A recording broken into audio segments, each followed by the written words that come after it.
Good morning, people. Good morning. Say, hey, everybody. Good hey, morning. Hey. Good morning. Hi. Hey, listen, this is season 2 with the High Table, and I have a very, very special guest here. We have been laughing off camera already. The very beautiful, smart, intelligent football guru. I found out she college football college guru. football. I found out the other day that she watches 12 hours of football on Saturday. Do my call, text, or definitely don't drop by. Right. She got them hands. She'll claw your ass, okay? This is Casey. Hey, everyone. Hey, Casey Michelle. Casey Michelle. Right. Okay. Casey Michelle, right. Introduce yourself. I'm Casey Michelle Duhart. I am, if you know me on TikTok, it's Casey Employment Attorney. Yes. Yeah. And yeah, that's about it. Okay. So, you'll know more about me as we go on. Yes, absolutely. Yeah. And, I saw her on Facebook, and her energy was just second to none. Just happy, smiling. But when it comes to working out and being a fitness woman, she's very serious. But we're going to get into that later. Yes. So let's talk about where you're from, okay, family, and all this good stuff. Yeah. Spill the beans. So eons ago, back in 1981, I was born. I'm originally from New Jersey, like born and raised in New Jersey. Why didn't that? I did not. You didn't know that? You can't tell from my accent? No. Okay. So funny thing about the accent. When I was a teenager, we moved from New Jersey to Florida, Orlando, Florida. And the teenagers there made fun of me because of how I talked. I would say hot dog, car, mall, and they would make fun of me. So I would go in the mirror and practice how to enunciate my words to get the northern accent out. I would be like, y'all, yeah. So now I can say like, bless your heart. Right. I've learned the southern language by saying, bless your heart. Instead of bless your heart. Yeah, bless your heart. It's hot. Right. So born and raised in New Jersey. And moved to Florida when I was 14 years old, and then lived in the South since then. Yeah. Grew up in a 2-parent household. My parents are still married. They will go to 47 years, I believe, in March of 26. Wow. Yeah, my parents are amazing. I have 3 siblings, older brother, younger sister, and very tight-knit family. Wow. Yeah. Well, that's impressive. Amazing. Yeah. And so let's talk about the culture shock. Or was it the culture shock coming from the East Coast to the South? Yeah, from the north. From the north to the south. Oh, most definitely. Most definitely. You had, so on the street that I grew up in New Jersey, you had every type of race there. We had a lot of Polish people, Portuguese, you had black, you had white. Right. You had a plethora of people. Right. And so it was literally like a melting pot. Right. And then also because my mom, she did not play when we were raised. Like, you did not speak Ebonics in the house. You did not speak slang in the house. Like, you had to learn how to enunciate your words. When we moved to Orlando, Florida, and mind you, we moved to like the hood in Orlando, Florida. Yeah. Culture shock? Okay. Man, I got made fun of every single day. I'm talking about verbally bullied. Right. Yeah. Well, did you fight any? Did you no, have any? I can't fight. I know you can't fight. I can run. Right. I'll run. But normally people up north are not loud, but they're very upfront. Yes. They tell you they speak their mind. And we from the South, we speak to everybody. My parents, though, were raised in the South. Okay. Yeah, so they taught us Southern roots. Like, we ate grits and fried fish and stuff like that. We didn't eat cream of wheat. But no, we weren't pushy people, like, don't talk to me, or like, we weren't like that. My parents raised us to have, like, Southern hospitality. Wow. Yeah, wow. So not confrontational at all. Good. So when they made fun of me, I just go in my closet and cry. They became a lawyer. Put their ass in jail. Right. I stalk them till this day. Payback is a BIT. Okay, for real. Absolutely. Yeah. Karma is best served a dish piping hot. Right. In the name of Jesus. Yeah. So you're in Orlando. People getting used to you. Culture shock. Were you into sports or anything? No, I was actually homeschooled too. When I went. So when we were in New Jersey, my parents, they both were working. They both were making really like a good money. Right. And then when we moved to the South, first of all, let me back up right quick. Okay. And we're going to be open during this interview. So speak on. When we were in New Jersey, so my parents were hardworking people, but they had addictions to substance abuse, alcohol, domestic violence, all of that. So there were times when like they would go away and we would be with my grandma or whatever, and my dad would go to therapy and rehab. Rehab. And so there was a lot of stuff that went on in the house. And it wasn't until I was around 11, 12 years old that my mom got into the church first. Got it. And then when my dad came out of rehab, she kind of told him, my dad's nickname is Bones. Bones, okay. Because he's so skinny. Okay. He really is skinny. You know how some people have nicknames and they're not, yes. like they don't match your nickname? My Absolutely. dad really is skinny. And so she was like, Bones, if you don't come to church and get your life right, like we're done. And my dad came to church and he got his life right. And so they changed, like did a whole total 360 spin with their life. Wow. And so we left Jersey to go to Florida so that my dad can go to seminary, because he did end up becoming a pastor for a while of a church. Wow. And total life change. So when we moved from New Jersey to Florida, my mom did not work because she wanted to stay home with us as kids. They had spent so many years out there in the nightlife that like they wanted to be there, you know, for the kids. So we didn't have the money to send us to a private school. And then the school we would have been zoned for, the high school, was like really bad school. So mom was like, we're going to homeschool you. And I had just started 9th grade. And I was like, what? I'm going to be homeschooled? Wow. And I'm very competitive. I wasn't into sports. I was a total book nerd. I didn't learn how to read till I was like in 4th grade because I had like some emotional behavior issues people don't know about. I was bad as hell. Okay. But that's because I couldn't read. Right. And so anyways, once I learned how to read, I became a total book nerd. And when I was homeschooled, it was different because it wasn't a competitive environment. It was just me. Right. But I graduated high school in 2.5 years and went to college when I was 16. Wow. Yeah. So it kind of worked out in the favor to start early in life. But yeah, I forgot what your question was that led me to say all of that. But that's what we lived in the hood. We kind of lived like kind of in not the hood, like it wasn't like shooting, like drive by, you know, every day. But it was just it was a culture shock. So I want to talk about your mom and dad and their substance. I want to touch on it just a little bit. Mm-hmm. How did that affect you relationally during that time? Seeing mom and dad battle and struggle, but still showed each other love and respect to a degree. It was hard. It wasn't easy, especially being someone who's young and knowing that, okay, they're going to have a party. The cops are going to be called. And there were times the cops would come to the house because my dad would punch my mom or punch a hole in the wall or, you know, just stuff would happen. Right. But the one thing I can say that I did learn from them, they've, like I said, married almost 47 years. In today's generation, for whatever reason, and everybody has their reasons, today's generation is very fickle when it comes to sustainability in a relationship. And I know I said I don't talk about relationships, I know, but this is just, you know, touching my parents. They have literally been through hell and back, and they still have made it work. She hasn't killed him. He hasn't killed her. There's been a lot of love, and more than a lot of love, a lot of forgiveness between the two. But, you know, from what I saw them do, that's why, like, to this day, I've never smoked a cigarette in my life. Right. I am not, like, one who goes out and drink a whole bunch. I may have a glass of wine here and there. Right. But even when I had wine, I didn't start until, like, in my late 30s, 40s, because I was always nervous that I would react the way how they react when they got higher, when they got drunk, or either have, like, dependency upon substances that aren't good for the body. But can I just say something? Well, sure. Yeah, now, sure. I say that.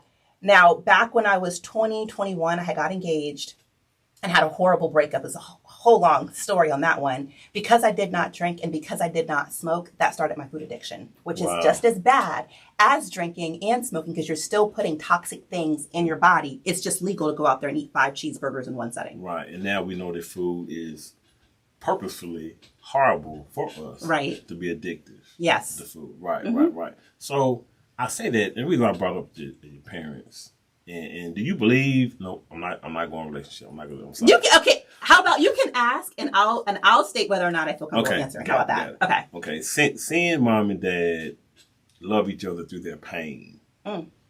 Is that why you believe in love and relationships? Yes. Do you believe in marriage and stuff? Yes, they were an example. It wasn't all bad with them. Like my dad is a hopeless romantic. Is he? One time he got in the doghouse with my mom. I'll never forget this. And we went from store to store to store looking for black roses. He wanted to find her a unique rose to apologize. I know that sometimes material things can't heal emotional hurts. Right. But my dad is just like a huge romantic guy, hard worker, provider, like the different qualities outside of the addiction problem that he had. The other qualities that he had as a man is like, amazing. This is what I want in a husband. This is what I want in a life partner. And so I think it's important that the first man that a woman loves is their father. He sets the tone for every man that she will hold against that perfect example. Mm-hmm. I think that's beautiful. Yeah. And when I see kids, I was divorced. We got divorced when my son was 5. And so I missed those formative years. Mm-hmm. And all because of my behavior. I've been very open about my behavior during my first marriage. I was a mess. Just a heart. Any bad thing you could think of outside of domestic violence, I would think I cheated, I mishandled money, all kind of bad stuff. Mm-hmm.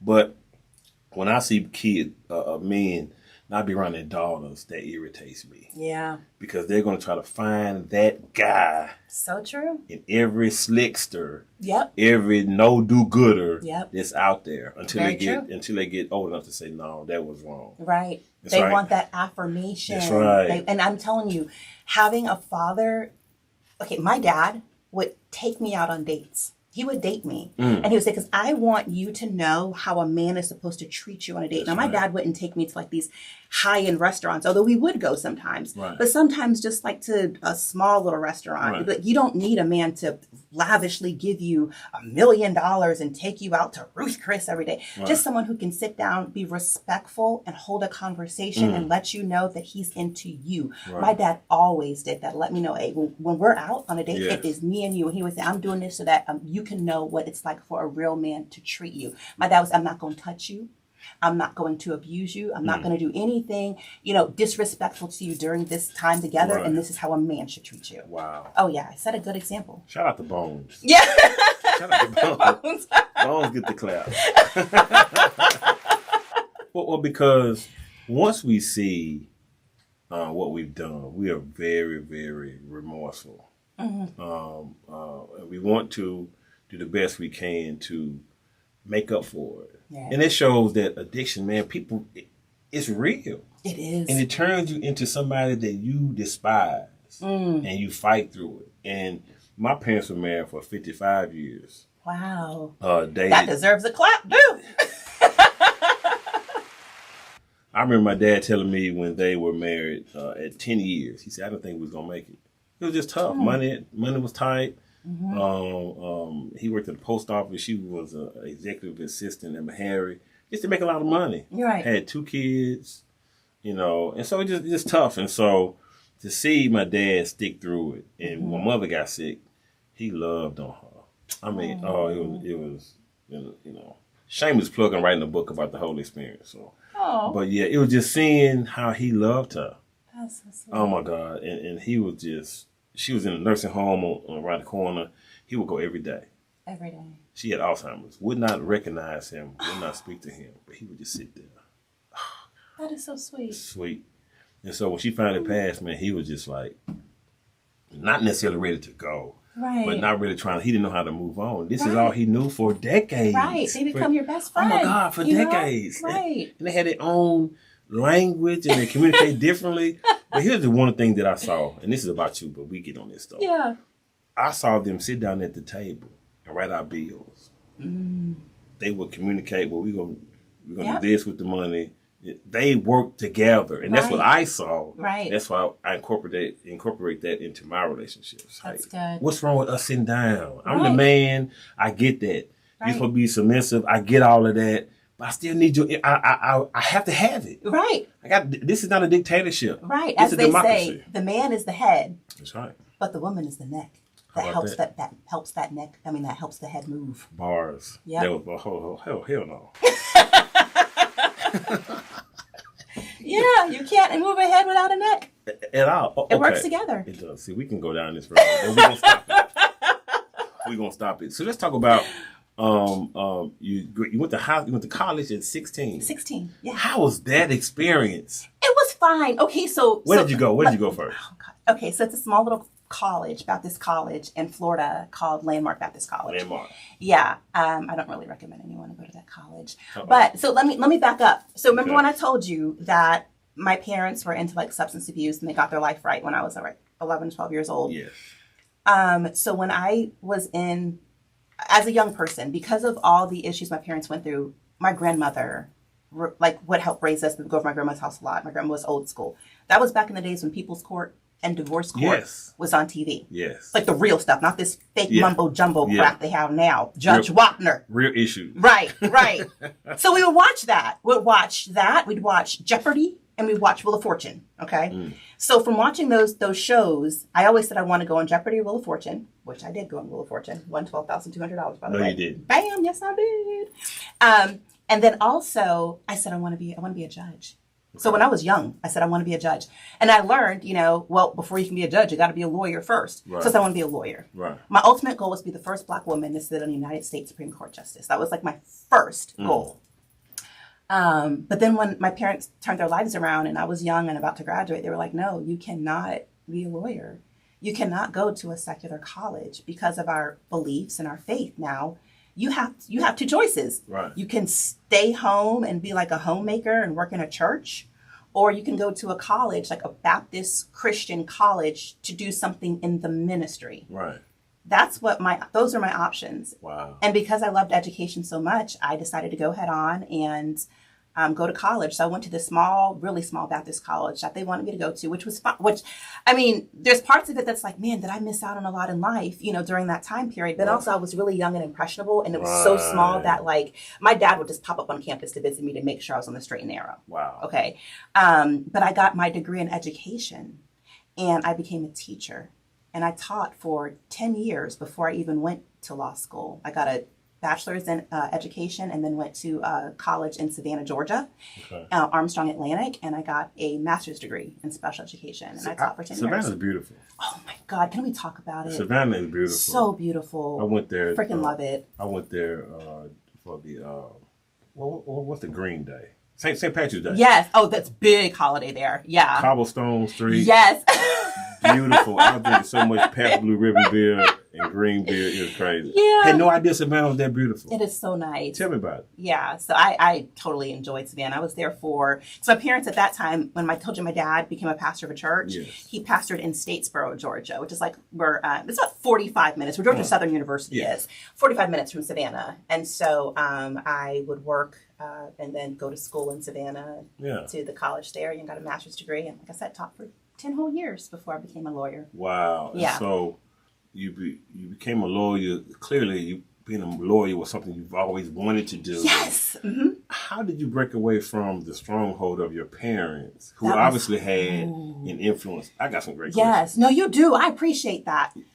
And I think it goes back down to perspective and respect, because I saw the change that they made in their life. And so I respected the change. So if my parents told me, you're going to go to this Baptist college and you're going to work in the ministry, you can become a teacher or a secretary or whatever, I listened to what they had to say. I did not rebel, because I saw the change that they made in their lives, and like, hey, my parents know what they're talking about. Right. I did not buck against the system or do anything rebellious. I went to the college and I made it what it was. And when I say that, I tell people, listen to your parents. They may not always be right. I tell my kids, I may not always be right, but I have your best interest.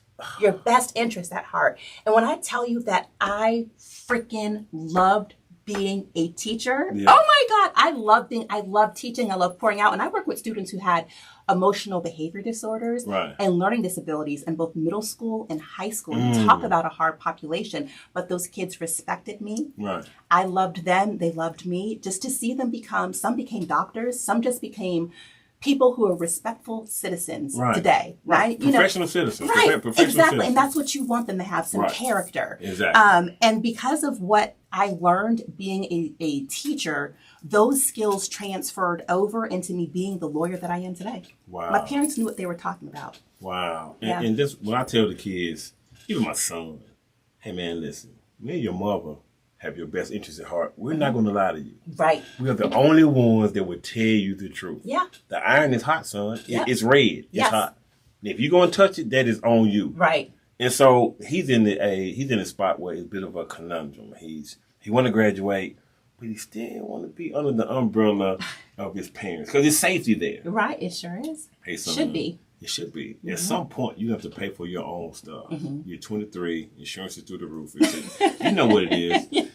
And so he's kind of, as we all were, afraid to kind of make that next step. It happens. Right. But you got to push the little bird into the water. Very true. You see mothers with the mother duck, you know what I'm saying? And so I love you, but I got to push you into the water. Right. You'll figure it out. Yeah. And so you become a teacher. What were you teaching? Okay, so. Oh, let me say this. Yes. I got a feeling your class is full of energy. Oh, it was. I got a feeling. My students, so I would tell my students, you cannot connect with me on social media until after you leave my classroom. And I know we'll never have a further like teaching relationship. Right. So I'm connected with some of my students from years ago, still on social media. Wow. And they will always, back then I was Miss Carter. Miss Carter, you are so funny. Like you really taught us, you really cared about it. Because I was hard. I was a hard teacher. But I told them, when you leave my class, you are not going to be a dummy. I don't care what anybody else tells you or what they classify you as being because you're special needs. You're not going to be a dummy. Wow. And so if you set those expectations high, they will meet those expectations. But we always had a great time in that classroom. And so some of your kids in your special ed class are doctors now? Yes. Wow, yes. That's impressive. Doctors. I mean, when I look over the gamut of their lives, it's just like, wow, like they made it, and not just made it as far as success, as far as like how much money they're making per year with their profession, but just made it to where they are responsible parents. They have children that they are raising. And I see their photos. I know sometimes social media can lie. We always put the good highlights on social media, right? But just seeing them have partners, life partners, seeing them have children, it's just like, oh my gosh, this is it. This is what I was trying this to what you want to. This is it right Everybody's not going to be able to be an entertainer, right? Or athlete, but you can be a darn good citizen. Exactly. You can be a responsible person in your community. Right. We need more of that. I just gave one of my old students, I taught her in 8th grade, some legal advice about a job. Wow. You know, she was like, hey, I need help. Something happened at my job. And I was able to give her help. And it's just like, wow, this is so amazing. Wow. And so you were a teacher for 10 years, but you had that, something was telling you, I want more. Yes, I got to a point. Yes. Where I said, okay, and y'all don't judge me on this. Okay? I want to hear this. Don't judge me on this. We don't judge you. I was. this is a judge. I promise. I was at my 10th year, and I was like, I want more, but I want power. I want power. I want respect. I want more money. One of those things that people normally don't talk about because they want to stay so humble. And I am kind of humble, but I wanted more. No, pop your shit. You know what I'm saying? Being a teacher, as much as I worked and as much as I did, I was making maybe $60,000 a year. I'm like, this isn't going to cut it. Working like, 60 I want hours more. a week. Right. And at that time, I was an online teacher. Okay. And so being an online teacher, you worked 7 days a week from 7 a.m. to 7 p.m. And your class load would be at least 200 to 250 students. What? And they would come and go because you would have some students that would play sports internationally. Yes. And so they would hurry up and do their assignment or whatever, their work, semester work, or let's say year work within a semester. And then as soon as they left your class, they pop someone right back in. Wow. So you were working day in, day out, making $60,000 a year. And I'm like, I'm stressed out. I've reached a point in my career where I want more. So I was going to go get a doctorate degree in educational leadership so I can probably be like a superintendent of school system or something. And I'm like, no, that's power. That's not enough power. So I said, well, I always wanted to be a lawyer. Okay. I always wanted to be a lawyer. So at that time, I had told my husband, I was like, I want to be a lawyer. He's like, you always talk about it. Just go ahead on and do it. And at that time, our older two, they were 1 and 2 years old. I got a question for you. Yeah. Did Olivia Pope influence you? You know, I don't even know if Scandal was out then. This was back in 2000. Maybe it was out. I don't remember. But later on, she did. She did, you know. Bad. Yeah. One of the baddest ones. Right. Yeah, exactly. She was freaking amazing. That's what I do now. Shoot, I problem solve. I get paid to solve problems. Carry on. Yeah, but I went to, so after he kind of gave the green light, I was like, all right. So the next day I was researching on Google, taking the LSAT, had to study for the LSAT. And back then, like I said, I had a 1 and a 2 year old, working full time as a teacher. Right. So we didn't have a lot of money. Right. So I would go to Barnes and Nobles and get their LSAT prep guides and sit down and like study and read and everything while I was at Barnes and Nobles. Wow. Put the book back on the shelf, and then I took the LSAT 3 times. Did horrible. Each time, and the LSAT's supposed to be an indicator of how you're going to do it in law school. Man, forget that crap. Don't listen to that. Right. But anyways, I applied to a lot of universities, and because of my my background as far as my educational background, because I had a master's, I had a bachelor's degree, my educational background, my work experience as well, being a teacher, I was a pretty holistic, really good student outside of that LSAT score. Yes. So I had got like a really good free ride to Emory Law School. Really? I got into really good law schools, but we lived in Knoxville at the time. So I went to the University of Tennessee. Go Vols, Vol for life, Rocky Top. Tennessee. She is a football queen. You right know there. I am. And so I went to the University of Tennessee College of Law. And while I was there, 3 years of hard work. Because you cannot really hold a full-time job while you're going to school full-time. When I tell you sacrifice, and the thing is, people want success, but people don't want to sacrifice. They don't want the sacrifice. When I say sacrifice, I had small children. That was hard.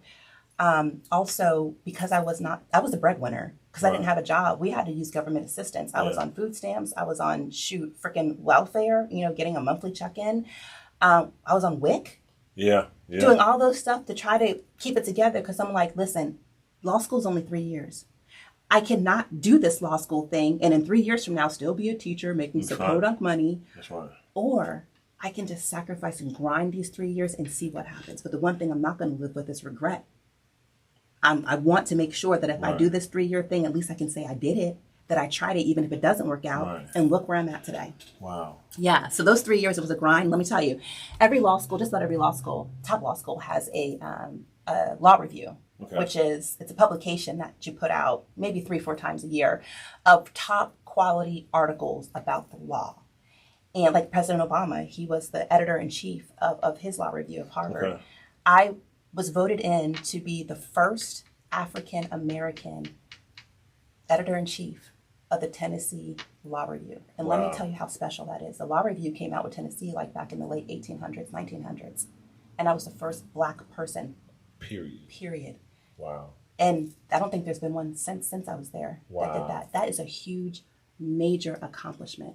And I look back on that now like, you know what? Law school, I did the dang thing. And that was because of the sacrifice and just the courage it took to be like, I'm going to do this. And you know how many people discouraged me from doing it? Your mom.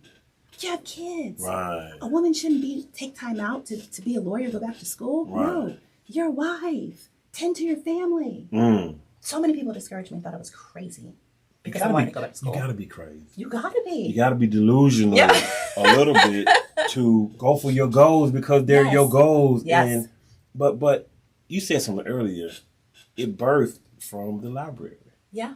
Yep. And let me tell you, even when you talk about, say the word library, remember I told you earlier, I wasn't much of a reader. It was really hard for me to put letters and sounds together. Right. And it wasn't until I got into a huge fight in the school bus. I was in the 3rd grade. Tamika beat my behind. Okay, she tore me up. We got kicked off the bus. Everybody takes a loss. Yeah, I took a major loss that day. Yeah. If I ever find her till this day, I'm going to give my lick. She may still beat me. I'm going to get my lick back. She's not beating you today. Right, but my parents ended up putting me in a private school in the 4th grade. So 4th or 5th grade, put in a private school. And there was only 5 kids in the classroom I was in. So the teacher had to help me and had to work with me. Right. And then from there I developed a passion for learning, a passion for reading, and I would go to the library, our local library, and I would get books about the Constitution, about what it took to be a lawyer, about the legal system, and that hunger started then and it only developed. Do you think that if your parents would have been more open to you being a lawyer at 16, your life would have been different? Or did you have to go through that stuff? I had to go through it. Check this out. This is something I always say. And I heard it from somebody else, so I can't claim this quote as mine. Okay. You cannot amputate your past from your destiny. Okay, I'm going to say it again. You cannot amputate your past from your destiny. Everything that you've been through in life, whether it's the good, the bad, the ugly, has helped to form you to who you are today. I would not be the lawyer that I am today, the mother that I am, the person that I am, if it was not through those some speed bumps, some detours that I went through in life. If I would have been straight to get my bachelor's degree at some secular university, went right to law school, I don't think I would have had the deep appreciation for where I'm at now. Because when I tell people I'm literally living my dream, I have my dream job that I dreamed about when I was younger, I appreciate it more now. That's I take amazing. it seriously. That's amazing. Yeah. Our young women, black or white, need to hear this story. This is one hell of a story. You should write a book. I am going to write a book. I do want to write a book that is on the list of things to do because I have so much more to unpack about parts of my life that I think a lot of women and young girls can relate to that we don't talk about. Right, and absolutely. And you have a story. I'm writing a book now. It's called A Memory Lost. It's my relationship with my mother once she got Alzheimer's. So I moved back home, and just that dynamic. Yeah. And as I write, things come, and I got a whole bunch of stuff to talk about. But it's kind of healthy for me. Yeah. My brother had a different relationship with my mother. He was closer to my mother. I was closer to my dad. And so we're 9 years apart. So he got 9 years to be with, et cetera, et cetera. Yeah. But it's just seeing how he handled it, how my dad handled it, and then my perspective. Oh, Because I moved back from Atlanta. And it came at a cost. Because I was moving to Charlotte to be closer to my son in Charleston. His mother moved back home to Charleston, West Virginia. I had stuff taken care of to move to Charlotte. My dad called and said, "Hey man, would you consider moving back home, help take care of your mother?" So if I move with my mother, I sacrifice the relationship with my son. Wow. If I move with my son, I can help out my dad, who was old at the time, with my mother. Right. My brother has a family. And so people that are going through it need roundabout care. Right. And so I chose my mother. Now I'm every weekend dad. Right. He's 7 hours away. And so even to this day, we're cool. But I'm the homie. Yeah. I ain't dad. You know what I'm saying? And so that, so everything comes at a cost. Right. And so you sacrifice probably some friendships because you got to study. It was a lot. A lot. It was a lot. I sacrificed a lot, but I don't regret it at all. And the thing that I love about it, my kids remember having to come to law school with me sometimes and sitting in my law school classes because maybe their school had been closed. Right. I didn't have anybody to watch them because all my family and all their dad's family lives in Florida. We are the only ones here in Nashville, Tennessee. We have zero family. When we were in Knoxville, zero family. So they remember having to come to law school and sit in my class. They remember, as the editor-in-chief of the law review, I had my own office at the law school. Right. They remember having to sit in mommy's office. And I'm like, be quiet, don't talk, don't do anything. Play on your little tablets and stuff. They remember that as teenagers. And they see the sacrifice that I went through. Like my daughter told me, like, Mom, there's lots of women out there who I can have as examples. My daughter loves basketball. Right. Basketball, she's amazing at basketball. So there's lots of idols that she can have out there. And she was like, I want you. She said, I Googled your name and the things that popped up about the great things that you have done. She was like, you're my idol. To have your own daughter say that, especially a teenage daughter you want to smack sometimes. Yeah. It's amazing to see my son seeing the example like, hey, when I have a girlfriend or a wife, there's some attributes of you, Mom, that I want her to have. That's freaking amazing. That is, you know what? That's a hand clap. What's amazing is that they're in love with the first woman they ever met. And you have the goals, as it should be in every household, but that's not the case. No, it's not. We idolize celebrities who we never meet. We pour into people online that we're never going to meet that's going to ever care about us because they got their own stuff. Right. So, I got some more questions. Okay. I'm on fire right now. So now you're in law school, you come out, but you picked up weight. Okay. You're a healthy woman. I always comment on your before and after. I said, yeah, you think all right. You think over there. You thicked up. What do you think the things you've been through gave you the courage to go to the gym for the first time? And the first time is always rough. Did you rely on that, working hard, coming through the whole thing that you've been through? Did that empower you to go to the gym to kind of fight through those tough weeks?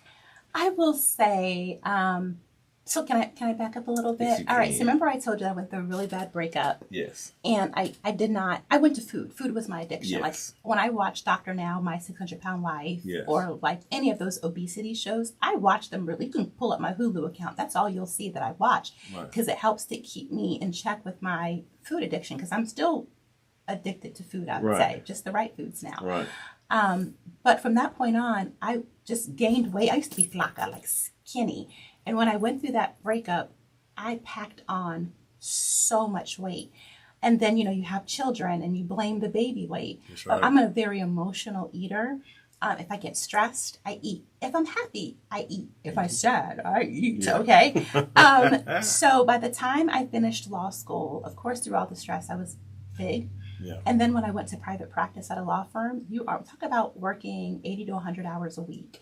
I would eat totally unhealthy, really bad snacks to help keep me up, and sodas, just all kinds of stuff. Right. And it wasn't until after I had our last child, she's 7 years old now, Aaliyah. I had her in 2018. Okay. In 2019, I looked at myself in the mirror. I was 260 pounds. I'm only 5'6", so I'm not like extremely tall, Right. but 260 pounds. And I looked at myself in the mirror and I said, I'm this really happy, go lucky, energetic person. This is not who I feel like I'm portraying. And at that time I had high blood pressure. I was borderline diabetic. And I'm like, is this how I want to live my life? Like we say, oh, we'll die for our kids. Right. But will we actually live for our kids? All right. And so I hired a nutritionist first because I was not going to go to a gym. Right. I hired a nutritionist because I know I was addicted to food. Right. And she helped change my life about the foods that I need to eat. She made meal plans for me, so I knew exactly what to eat on each meal. And probably within the first 2 years, year and a half, 2 years, I dropped like 80 pounds. And then that was in February of 2019 when I started that journey. Okay. In June of 22, I had lost so much weight that I was flabby, like the marshmallow. I didn't like how I looked, so I was like, I need to tone up. I need a crazy goal to push me into the gym. And the woman who was my nutritionist, she also had competed competitively for bodybuilding.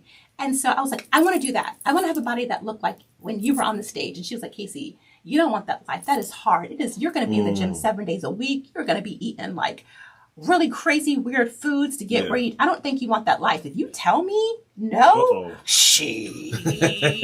no, it's going to be a yes. I'm like, no, I want that life. Right. So in June of 22 is when I started in the gym. My first day in the gym with her, I did a video. And I was so nervous. I was crying. I was so nervous. I was like, people are going to be looking at me all funny because of how fat I am and blah, blah, blah. Right. Please. I went in that gym. Everybody was so nice. They were so like people who she did know. It's a great community. It's a great community. Very, very positive. A great powering community. And and it was hard work. 7 days a week I worked out. 5 days lifting, 2 days of like just straight cardio. And then I did my first bodybuilding competition, and it was in 23. It was April or May of 23. And I did 5 competitions after that. And that just what really helped me, that grind to get to where I am today. I'm not bodybuilding anymore. I've been retired for a year now, a little over a year. I did because I started a business, and I knew that starting the business, and still now my children are really like gun-ho into sports, and my daughter's getting ready to graduate, next year from high school. Right. I need to dedicate that time to them. Got it. But I still go to gym 5 days a week. Yeah. Wow. So how long did it take for you to not see yourself as that plus size woman? Was it immediately? The reason why I say that because I have friends that have lost a lot of weight and they still were buying clothes of their old self, not really believing what they see in the mirror. I was just about to say, I still feel that plus size woman. Really? Yes. Like, for example, so shout out to Shein. My daughter got me addicted to Shein. Okay. I ordered some jeans last month. Okay. And I was like, I need this size. I need this size. I need this size. And they came in and they were like way too big. Okay. And they were like a size 10. And I'm like, Casey, you're not that size anymore. Why do you still order clothes in that size? It's just like, it's a freaking mind thing. So I went back and had to reorder 2 more times and finally got down. I'm a size 4. And it's like, I don't feel like I'm a size 4. Sometimes I still look at myself as being this big person. My clothes that I had, I still have them in my closet. Wow. Some I've gotten rid of, but some I just keep as memories. Wow. Maybe I need to purge them too. But it's it's mental body dysmorphia. What? Mental body dysmorphia. Mm-hmm. Explain that. Okay, so it's like I know people are like, oh, you look like you lost so much weight. I know you lost so much weight. But in your head, it's like, no, I haven't. Right. I need to do this. I need to do that. I need to look like what I look like on the stage. Right. And that's almost nearly impossible to look how lean you are when you're bodybuilding on the stage, 24/7, 365. Right. That's impossible. But it's like in your mind is playing games on you, and you start believing, hey, I am still this big person, or this. And when that's like totally not true. It's just like mental. And I always tell people, weight loss journey, you got to be strong mentally. Number one, from the critiques of people, because it's funny when people see muscles on me, and I'm not as muscular as I used to be.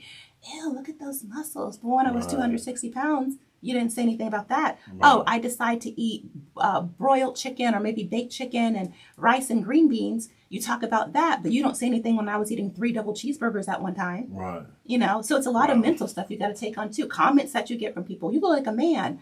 Well, then if a man, I don't think I look like a man, but if you think I look like a man, you're not my person. You're not my life mate. So I don't care what you say, but you get those comments. Well, I'm going to speak for all the men in Nashville. You do not look like a man. I appreciate that. I'm just saying. None of my business. I'm just saying. You look amazing. And you look amazing. But it takes time and effort. And I'm listening to your story. You started out working hard without even knowing this is what the path where God is going to take you. Yeah. You took each instance, each situation, you worked your ass off. Yeah. To be 16 and graduate, to come from the north to the south, that's hard work to figure it out. Yeah. To go to college and then be a teacher for 10 years, working 7 days a week. So God was preparing you and the foundation for hard work. Yeah. Your whole life is dedicated to hard work. And the reward, I don't know if you thought about this, but the reward is your kids looking at you and saying, hey, I want to be like you. Yeah. I love you. Yeah. And it's funny when I show my before and afters, you know, stuff on social media. Right. And when my kids see it, because my social media is public and I want my kids to see what I post, because I don't post, and you've seen my social, that's how we met on social media. Yeah, I don't absolutely. post anything that's like horrible. I don't curse. I don't do any crazy things. I try to be inspirational. Yes. But my son and my daughter say, we don't remember when you were that big. Like, we just know you as being this like fit mom. Right. And I'm like, what? It's funny how they don't remember that. But I show them pictures to show them like, yeah, your mom has always been a hard worker.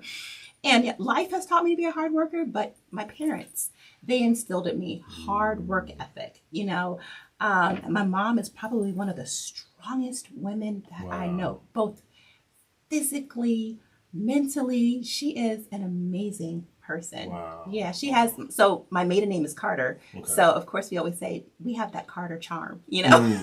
Right. Yeah, right. my dad's always been a hard worker.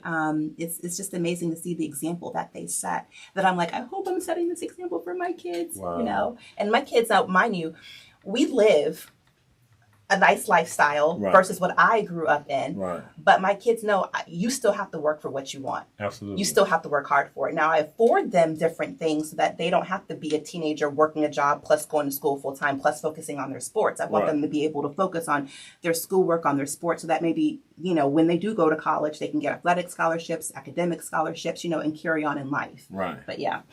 That's amazing. That's amazing. And I'm sure they're proud of you. They like to introduce you to their friends and stuff. You know what I'm saying? Oh, yeah. Especially when my son introduces me to his friends. It's like, my mom got muscles. Yeah, you know, right. every time we take a picture together, my son is like, Mom, flex your biceps. Yeah. And so he's going to gauge every woman that he meets to you. I think so. And that's a good thing. Yeah. So lastly, because, you know, you're busy and everything. What time is it? I don't even know. We got time. We got time. Okay. We're 45 minutes into this. What? Time's gone by so quickly. I told Jeez you. Louise. I told you. We get to talking and then here we are. Right. So what's next for you?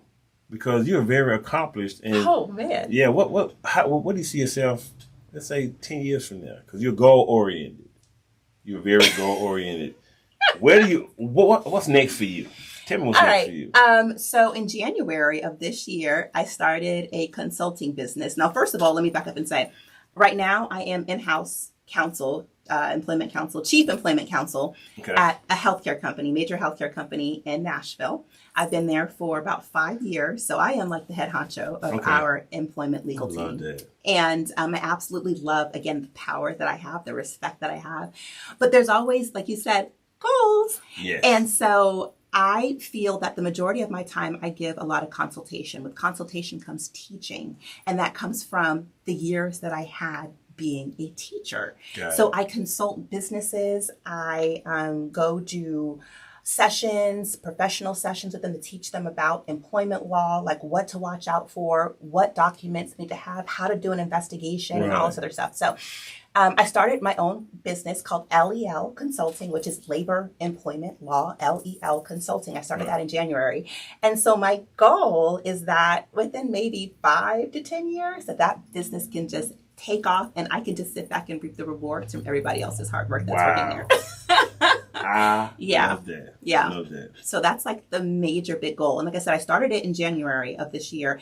I've like landed a couple of really good clients, but I haven't gotten a chance to really work the business like I want because I'm comfortable where I'm at now. And we're so busy. Like I stay busy. Right. I can give you so many funny stories of stuff that happens in the employment law world that I haven't been able to take the time to like dedicate fully to the business, but in time I will. And that's like the next major step is to make that business boom. Right. And true success of a business when it can run itself. Yes. You can just show up and all the pieces are moving and working and working together. Yes. It's coming. Yes. I hope so. It's coming. So lastly, what would you say to a young girl that wants to become a lawyer, that has the energy, a little shy, but meets you and you plug in that energy into her? Because I'm ready to do it. I want to go to accomplish right now because you have just impressed me like you would not believe. What would you say to that young lady? I would say do it.